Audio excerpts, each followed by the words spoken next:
शाहिद भाई अकाउंट तो बन गया है, अब आगे मुझे क्या करना होगा? भाई आपको कुछ नहीं करना, उनकी आपको बहुत जल्द कॉल आ जाएगी। बहुत शुक्रिया शाहिद भाई,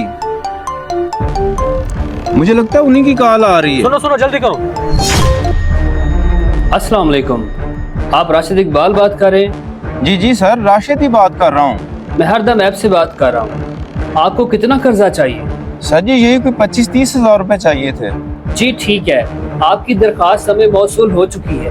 वेरिफिकेशन के बाद पैसे आपके अकाउंट में पहुँच जाएंगे। हरदम ऐप इस्तेमाल करने का शुक्रिया। ठीक है सर, अल्लाह हाफिज। लें जी शाहिद भाई, लगता है अपना काम हो गया है।